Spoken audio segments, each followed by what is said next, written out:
सन 1919 से शुरू होती है भारत की आजादी के उस संघर्ष की कहानी जिसका अंत 1947 में हुआ। उस समय भारत ब्रिटिश शासन के अधीन था और देश की सत्ता अंग्रेजी सरकार के हाथों में थी।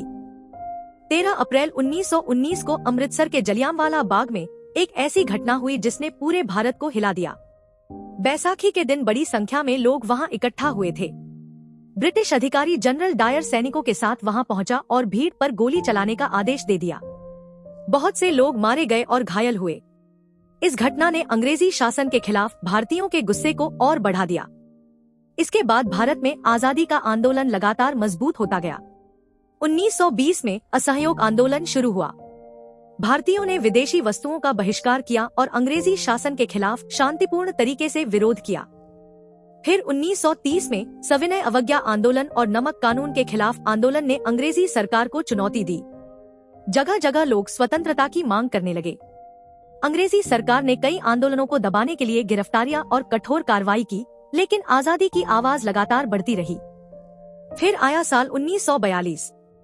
भारत छोड़ो आंदोलन शुरू हुआ और देश भर में एक मांग गूंजने लगी, अंग्रेजों भारत छोड़ो।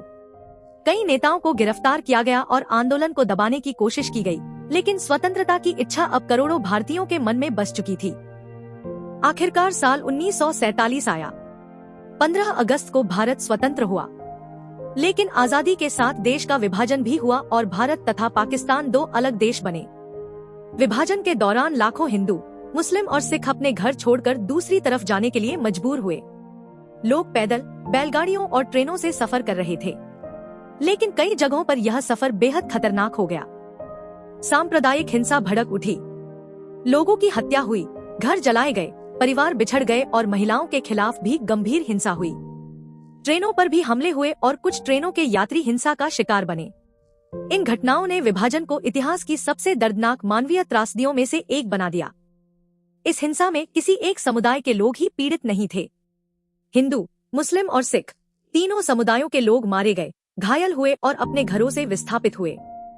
इसलिए 1947 सिर्फ आजादी की कहानी